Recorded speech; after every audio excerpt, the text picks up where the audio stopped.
Hello everyone, welcome to my class. Students, आज हम जिस मेथड के बारे में पढ़ने वाले हैं वो है एजुकेशनल टूर, फील्ड ट्रिप या उसे हिंदी में कहा जाता है शैक्षिक भ्रमण या फिर नाम दिया जाता है क्षेत्रीय भ्रमण। ठीक है, भ्रमण, यात्रा, कुछ भी कह सकते हो आप इसे। तो आज हम इस टॉपिक के बारे में पढ़ने वाले हैं। बहुत ही इंटरेस्टिंग टॉपिक है क्योंकि हम सभी जानते हैं कि यात्रा करना, भ्रमण करना हम सभी को अच्छा लगता है। तो स्टूडेंट्स को भी अच्छा लगता है। जो स्कूल के छोटे छोटे बच्चे हैं उनको अगर स्कूल से बाहर ले जा करके, विद्यालय से बाहर ले जा करके किसी चीज़ का या किसी प्रोसेस का, प्रक्रिया का प्रत्यक्ष अवलोकन कराया जाए तो बच्चे बहुत ही अच्छी तरह से इसमें सीख जाते हैं। बहुत ही आसान हो जाता है उनके लिए किसी भी चीज़ को सीखना। तो आज हम इसी मेथड के बारे में पढ़ने वाले हैं। एजुकेशनल टूर भी आप इसको कह सकते हो, फील्ड ट्रिप भी इसको कह सकते हो, सेम ही है दोनों चीजें। ठीक है, अच्छा, कहीं कहीं पे आपको शैक्षिक पर्यटन लिखा हुआ भी मिल जाएगा। ठीक है, शैक्षिक पर्यटन या फिर क्षेत्रीय यात्रा, कुछ भी लिखा हो एक ही चीज है। ओके, चलिए सबसे पहले मैं बात करती हूँ कि इसके महत्व के बारे में या फिर ऐसा किया जाना चाहिए कि बच्चे को विद्यालय से, स्कूल की चार दीवारी से बाहर ले जाना चाहिए। इसके बारे में सबसे पहले बात किसने की, तो आपने नाम सुना होगा सुकरात का, अरस्तु का, कमनेसियस का। तो उन्होंने अपने टाइम में, यानी आज से इतना टाइम पहले जब अरस्तु और सुकरात थे, तो वो भी इसके महत्व को स्वीकार करते थे। वो भी ये कहते थे कि अगर बच्चे को किसी भी प्रक्रिया या फिर किसी भी वस्तु का प्रत्यक्ष अवलोकन करा दिया जाए तो बच्चे उसे बहुत ही जल्दी सीख जाते हैं और इसमें बच्चे की जो ज्ञानेंद्रियां होती हैं वो पूरी तरह से क्रियाशील रहती हैं। तो उस समय में उन लोगों ने, सुकरात, अरस्तु जैसे लोगों ने भी इसके महत्व को स्वीकार किया था।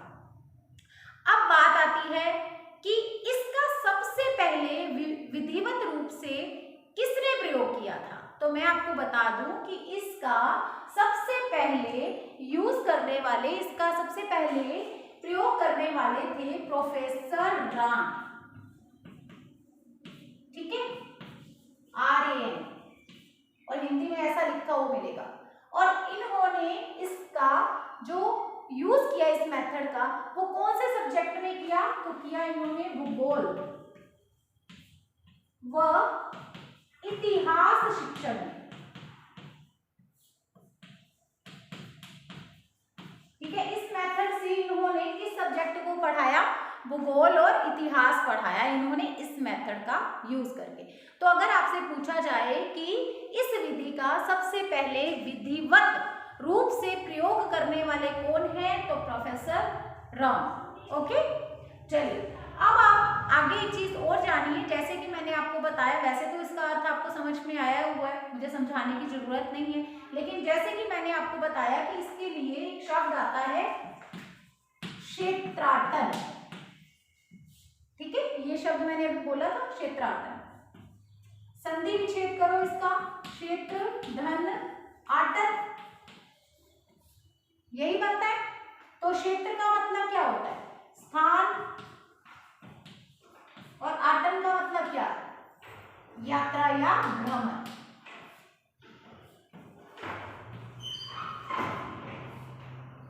ठीक है, यात्रा या भ्रमण। तो स्थान है तो स्थान कैसा होगा, विशेष होगा।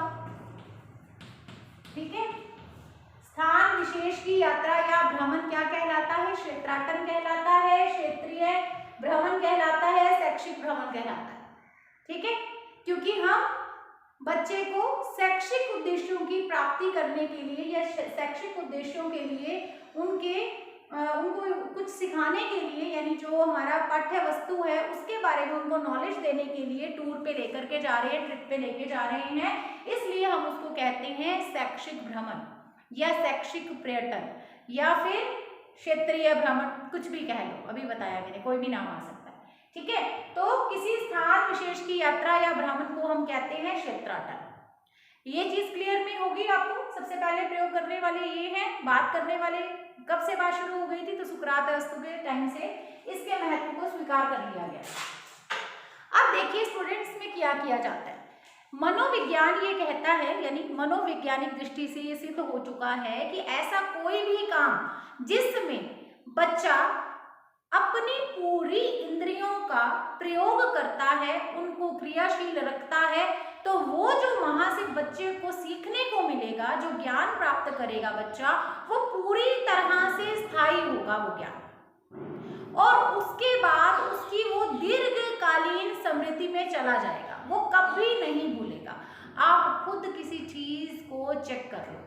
आप भी तो भ्रमण पे जाते हो, विद्यालय के द्वारा नहीं गए होंगे हालांकि, लेकिन मैं ये कहूँगी अगर आपको कभी विद्यालय के द्वारा नहीं लेके जाया गया एजुकेशनल टूर पे, तो आप खुद तो गए हो ना बहुत सारी जगह पे पर्सनली फैमिली के साथ। तो जब आप कुछ ऐसा देख करके आते हो वहाँ पर जा करके, तो क्या आप वो कभी भूलते हो वो सीन? नहीं भूलते ना, आपको दीर्घकाल तक वो याद रहता है।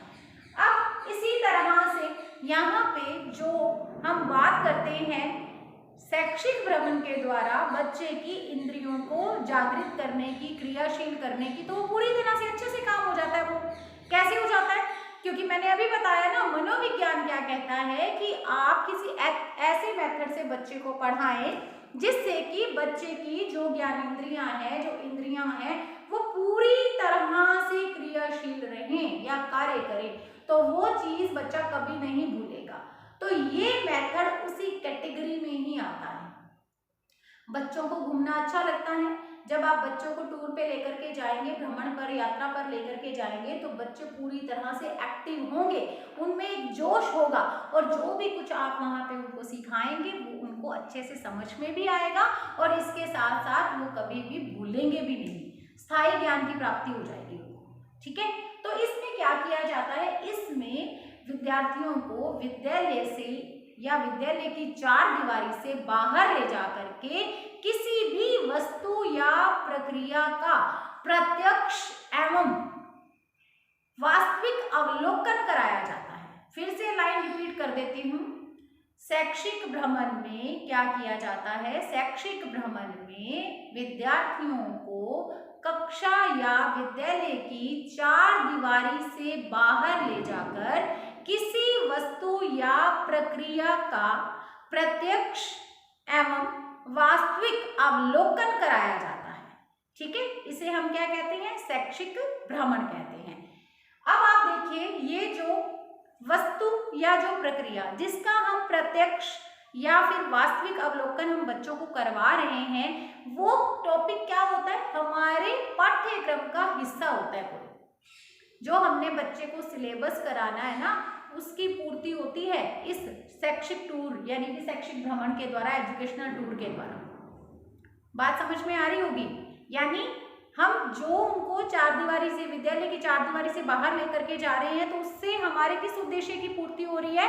इससे सबसे पहली बात, हमारा पाठ्यक्रम का कोई अंश है जिससे रिलेटेड हम उनको बाहर लेकर के जा रहे हैं, और वो अंश कंप्लीट हो जाएगा, यानी वो टॉपिक कंप्लीट हो जाएगा बच्चों को वो चीज दिखाने से, वो प्रोसेस दिखाने से। ठीक है, और अगर ऐसा नहीं है, अगर आप बच्चों को पाठ्यक्रम के किसी अंश के बारे में बताने या सिखाने के लिए, अधिगम कराने के लिए बच्चों को अगर नहीं लेके जा रहे हो ना, फिर आप उसको शैक्षिक भ्रमण का, शैक्षिक पर्यटन का नाम नहीं दे सकते, फिर वो एजुकेशनल टूर नहीं होगा।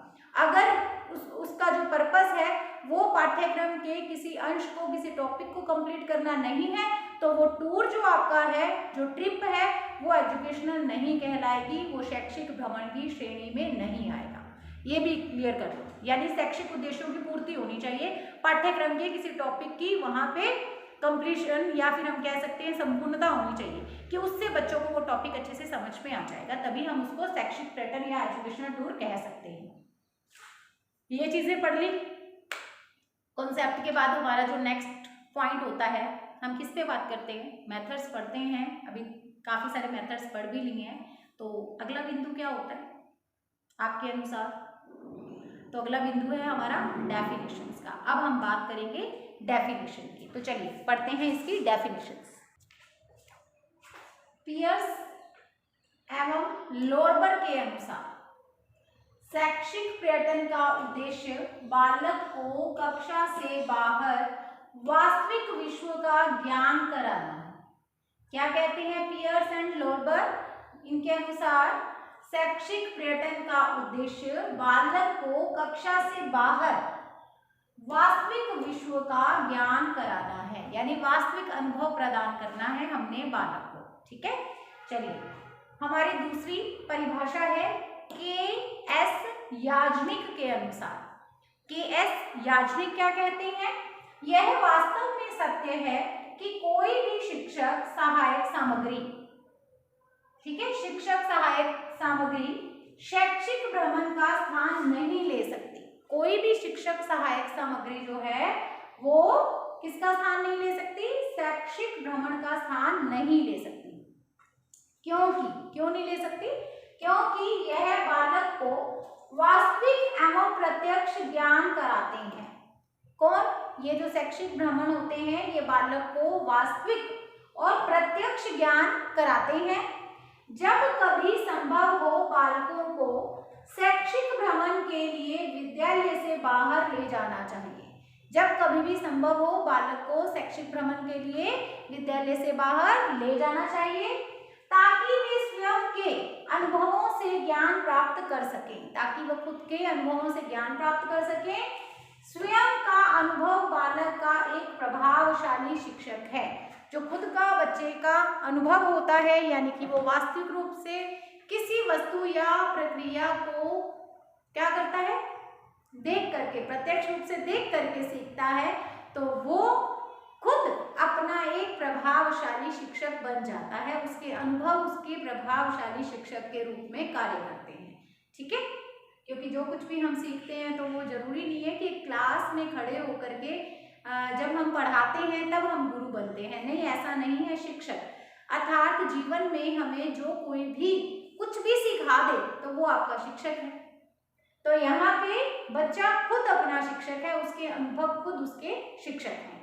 तो ये दो डेफिनेशंस हैं, परिभाषाएं हैं, इम्पॉर्टेंट हैं, तो आपने इनको याद रखना है। एक बार फिर से इन पे नजर मार लो। पियर्स एंड लोरबर क्या कहते हैं? ये कहते हैं शैक्षिक पर्यटन का उद्देश्य बालक को कक्षा से बाहर वास्तविक विश्व का ज्ञान कराना है। के एस याजनिक कहते हैं यह वास्तव में सत्य है कि कोई भी शिक्षक सहायक सामग्री शैक्षिक भ्रमण का स्थान नहीं ले सकती, क्योंकि यह बालक को वास्तविक एवं प्रत्यक्ष ज्ञान कराते हैं। जब कभी भी संभव हो तो बालकों को शैक्षिक भ्रमण के लिए विद्यालय से बाहर ले जाया जाना चाहिए, ताकि वे स्वयं के अनुभवों से ज्ञान प्राप्त कर सकें। स्वयं का अनुभव बालक का एक प्रभावशाली शिक्षक है। तो यहाँ पे ये परिभाषाएं, डेफिनेशंस भी हमने पढ़ ली हैं। अब हम स्टूडेंट्स बात करेंगे शैक्षिक भ्रमण के उद्देश्यों की। तो चलिए अब उद्देश्य पढ़ते हैं। विद्यार्थियों को प्रत्यक्ष अनुभव के अवसर प्रदान करना। सबसे पहला उद्देश्य जो रहता है शैक्षिक भ्रमण का, क्षेत्रीय भ्रमण का, क्षेत्राटन का, एजुकेशनल टूर का, फील्ड ट्रिप का, वो क्या है कि हमने विद्यार्थियों को प्रत्यक्ष अनुभव का अवसर देना है। ये रहता है इसका सबसे पहला उद्देश्य। हम चाहते हैं कि बच्चे क्या करें, किसी भी वस्तु या प्रक्रिया को वास्तविक रूप में देख लें, प्रत्यक्ष रूप में देख लें और उसका एक्सपीरियंस गेन करें। क्योंकि इससे क्या होगा, इससे उनको कुछ भी ऐसे रटने की आवश्यकता नहीं पड़ेगी, बल्कि वो क्या करेंगे, उस चीज को आत्मसात कर लेंगे। तो सबसे पहला उद्देश्य ही यही रहता है इसका कि बालक को, विद्यार्थी को हम क्या कहना चाहते हैं या क्या कराना चाहते हैं, प्रत्यक्ष अनुभव कराना चाहते हैं। फिर समाज या समुदाय का व्यवहारिक ज्ञान प्रदान करना। शिक्षा जो सबसे पहले बात करती है वो बालक को सामाजिक प्राणी बनाने की बात करती है। हम सभी जानते हैं ना कि हम सभी क्या हैं, सामाजिक प्राणी हैं। तो हम कहते हैं कि बालक क्या करे, समाज का योग्य नागरिक बने। इसीलिए हम उसको शिक्षा प्रदान करते हैं, शिक्षित करते हैं। एक शिक्षित व्यक्ति से ये अपेक्षा की जाती है कि वो समाज के प्रति अपने उत्तरदायित्वों की, अपने कर्तव्यों की पालना करेगा, ऐसा कहा जाता है।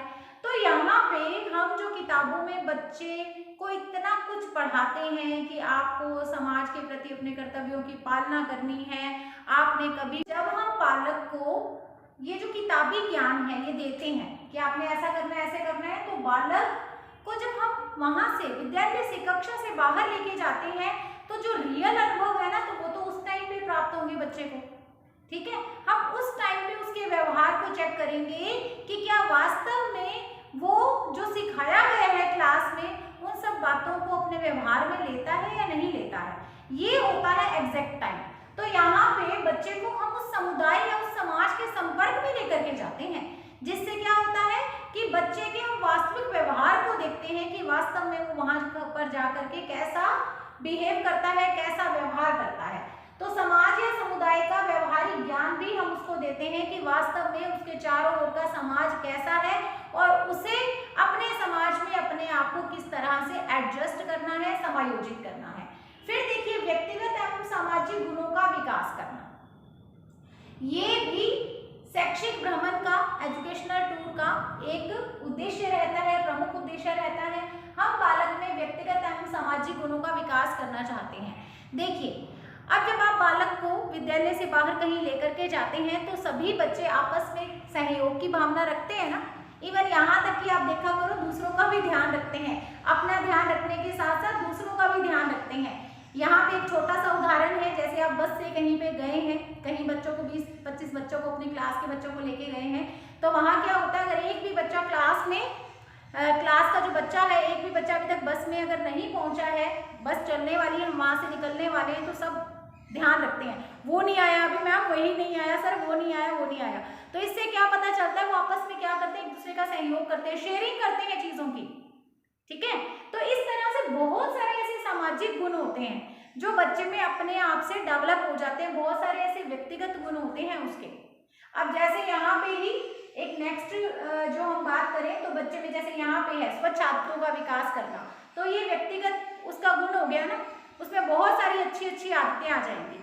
जो बच्चा घर में रहता था, दूसरों पे डिपेंड रहता था, अपनी एक छोटी मोटी चीज पैकिंग करनी भी उसको नहीं आती थी, जब आप उसको कहीं पे बाहर लेके जा रहे हैं तो वो अपनी व्यवस्था खुद से कर रहा है, अपने जो भी सारे दिन की जो रूटीन है वो खुद से वो उसको रोल प्ले कर रहा है, अपना खुद से अपना सारा काम खुद से कर रहा है। ठीक है, तो यहाँ पे उसमें अच्छी आदतें आएंगी, उसमें बहुत सारे व्यक्तिगत और सामाजिक गुणों का विकास हो जाएगा, सहयोग की भावना आ जाएगी, उसमें आत्मनिर्भर बन जाएगा बच्चा, और दूसरों के साथ किस तरह से उसने समायोजित होना है, एडजस्ट करना है, वो भी उसको आ जाएगा।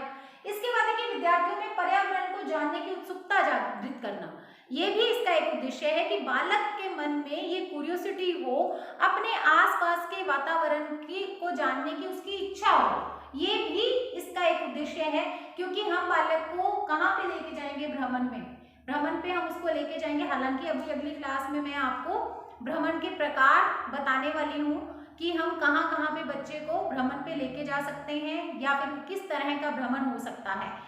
तो यहाँ पे अगर बात करें हम कि बच्चा ये जानने को उत्सुक हो जाएगा कि उसके आसपास का जो वातावरण है वो कैसा है, पर्यावरण को जानने की कोशिश करेगा, उससे उसके प्रति उसके मन में उत्सुकता जागृत होगी कि वो आसपास को जाने। क्योंकि हम उसको बाहर लेके जाएंगे विद्यालय से, तभी तो उसमें ये क्यूरियोसिटी आएगी। अगर कभी वो घर से जैसे घर से तो बाहर निकल के विद्यालय आता है, अगर विद्यालय से बाहर कभी उसको लेके नहीं गए तो उसमें ये अपने पर्यावरण को जानने की उत्सुकता भी नहीं आएगी। अच्छा, एक तो पर्यावरण को जानने की उत्सुकता जागृत होगी और दूसरा उसकी सोच भी सकारात्मक होगी, अपने पर्यावरण के प्रति एक सोच डेवलप होगी उसकी।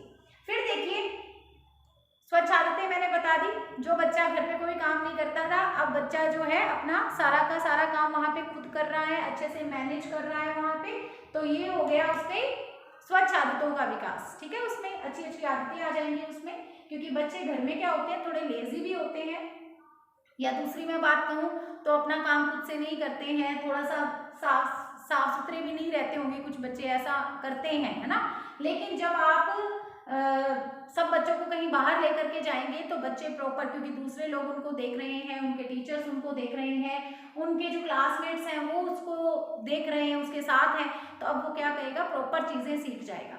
अच्छा, एक चीज मैं आपको और बता दूं, यहाँ पे स्वच्छ आदतों के विकास में एक चीज मुझे जो याद आ गई है, जैसे हम बच्चों को किताबों में पढ़ाते रहते हैं कि आपने सार्वजनिक स्थान को गंदा नहीं करना है, आपने हमेशा जो भी अपना जो भी चीज़ें होती हैं, पैकेट्स वगैरह हम खाते हैं, टूर पे जाते हैं, तो हमें कभी भी सड़कों पे उनको नहीं फेंकना चाहिए बल्कि डस्टबिन में फेंकना चाहिए। इस तरह से हम बताते हैं ना बच्चे को कि आपने जो सार्वजनिक स्थान है उनको गंदा नहीं करना, फूल नहीं तोड़ने, इस तरह से ना पार्क गंदे नहीं करने। तो यहाँ पे हम चेक करेंगे बच्चे को क्या वास्तव में बच्चे में वो सारी चीजें आई है नहीं आई है। अब किताबों में तो बच्चे ने बहुत, वहां पे आपने पढ़ाया है, बच्चे ने भी पढ़ा है, अगर क्वेश्चन आ जाता है एग्जाम में तो भी बच्चा बहुत अच्छे से उसको लिख लेता है, लेकिन वहां जब आप उसको लेकर के गए हैं बच्चा वही काम कर रहा है। तो ये आपकी जिम्मेदारी है कि आप उनमें ये वाली आदतें डालें कि जो आपको वहां पे पढ़ाया गया है किताबों में, क्लास में जो आपको बताया गया है, लेसन में हमने जो पढ़ा है वो यहाँ पे चेक हो रहा है। आपने चेक करना है क्या बच्चे वैसा ही व्यवहार करते हैं। अगर बच्चे वैसा व्यवहार करते हैं तो इसका मतलब आपने क्लास में जो पढ़ाया है वो व्यवहारिक ज्ञान के रूप में बच्चे को मिला है, नहीं तो फिर वो सैद्धांतिक ही पढ़ा है, वो तो कब काम आएगा, जब एग्जाम में क्वेश्चन आएगा तब काम आएगा। तो इसलिए यहाँ पे ये जो एजुकेशनल टूल्स होते हैं वो बच्चे में बहुत सारी अच्छी आदतों का, स्वच्छ आदतों का भी विकास कर देते हैं। अब देखिए स्थायी ज्ञान की प्राप्ति, तो मुझे इसके बारे में बताने की कोई जरूरत नहीं है। स्थायी ज्ञान मतलब प्रत्यक्ष अनुभव प्राप्त हो रहे हैं, तो इसका मतलब जो ज्ञान होगा वो कैसा होगा, स्थायी होगा। बच्चे इसको कभी भी जो देखा हुआ है, जाना हुआ है, जो इसके जरिए जाना है बच्चे ने, वो कभी भी भूलेंगे नहीं, लॉन्ग टाइम तक उनको याद रहेगा। प्रकृति के रहस्यों एवं सामाजिक वातावरण को समझना, ये भी उद्देश्य है। बच्चे के मन में, बच्चे के दिमाग में ये चीजें आती हैं कि ये जो नेचर है उसके हम रहस्यों को जाने कि कोई काम क्यों होता है, कैसे होता है, क्यों कैसे के जो लॉजिक्स होते हैं ना वो बच्चे के दिमाग में आते हैं। ये भी एक उद्देश्य रहता है कि हम बच्चे को उसके आसपास के नेचर, जैसे हमने कहा ना हमने उसको समाज या समुदाय का व्यवहारिक ज्ञान देना है, उसी तरह से हमें उससे उसके नेचर से भी मिलाना है। उसके सामाजिक वातावरण को समझने का भी हमने उसे अवसर प्रदान करना है। अब जब तक बच्चा बाहर निकलेगा ही नहीं, कहीं पे आप उसको कहीं लेके ही नहीं जाओगे, तो आप फिर पढ़ाते रहो उसको किताबों के द्वारा या क्लास में बताते रहो कि ऐसे हो करना होता है, ऐसे करना होता है, ऐसे करना होता है। अरे कभी सिचुएशन भी तो दो ना, फिर चेक करो कि क्या बच्चा वैसा करता है या नहीं करता है। तो ये होता है तरीका। तो इससे क्या मिलेगी, परिस्थिति, इससे क्या मिलेगी, सिचुएशन, और फिर हम क्या कर सकते हैं, बच्चे को सिखा भी अच्छे से सकते हैं, और इसके साथ ही अगर कक्षा में जो हमने सिखाया हुआ है उसको चेक भी कर सकते हैं कि क्या बच्चे ने हमारा सिखाया हुआ सीखा है या नहीं सीखा है, या वो केवल किताबी ज्ञान है, व्यवहारिक है या नहीं है। ये तो तभी पता चलेगा जब रियल में सिचुएशन क्रिएट की जाएगी, जब हम वास्तव में उसको समाज, समुदाय, पर्यावरण, प्रकृति या सामाजिक वातावरण में ले करके जाएंगे। ठीक है, तो ये है इसके उद्देश्य। विद्यार्थियों को प्रत्यक्ष अनुभव कराना, समाज या समुदाय का व्यवहारिक ज्ञान प्रदान करना, व्यक्तिगत एवं सामाजिक गुणों का विकास करना, विद्यार्थियों में पर्यावरण को जानने की उत्सुकता जागृत करना, विद्यार्थियों में स्वच्छ आदतों का विकास करना, फिर स्थायी ज्ञान प्रदान करना उनको, और प्रकृति के रहस्यों एवं सामाजिक ज्ञान को समझना या बच्चों को समझाना। ये है हमारे शैक्षिक भ्रमण, क्षेत्रीय भ्रमण, एजुकेशनल टूर, फील्ड ट्रिप के उद्देश्य। ठीक है, तो स्टूडेंट्स आज की क्लास में हमने क्या पढ़ा, हमने कॉन्सेप्ट जान लिया है फील्ड ट्रिप का, इसके साथ ही परिभाषाएं दो मैंने आपको करा दी हैं, इसके साथ ही अब उद्देश्य भी मैंने आपको बता दिए हैं। ये भी एक इम्पोर्टेंट मेथड है, ठीक है, ये भी इम्पोर्टेंट मेथड है, सभी सब्जेक्ट्स में ये मेथड प्रयोग में लिया जाता है। कोई भी आप सब्जेक्ट की बात कर लो, कोई भी सब्जेक्ट टीच करने की बात कर लो, फील्ड ट्रिप सभी जगह, एजुकेशनल टूर सभी में आता है। ठीक है, चाहे आप लैंग्वेज की बात करें, चाहे आप साइंस की बात करें, चाहे आप एसएसटी सब्जेक्ट्स की बात करें, कहीं भी हर जगह पर ये आएगा। ठीक है, तो इम्पोर्टेंट मेथड है जिसके बारे में हमने कुछ चीजें तो आज की क्लास में जान ली हैं, लेकिन अभी इसका पार्ट 2 भी आएगा। सब कुछ कंप्लीट नहीं हुआ है, यहाँ पे पार्ट 2 भी आएगा। वो कब आएगा, कल आएगा, कल नहीं आएगा, इट मीन्स मंडे को आएगा, ठीक है। तो अभी आगे वाली कक्षा में हम इसको पूरा करेंगे, कंप्लीट करेंगे। आज की क्लास में केवल इसके बारे में इतना ही जानना था जो कि हमने जान लिया है। Okay, tata, bye bye, have a nice day.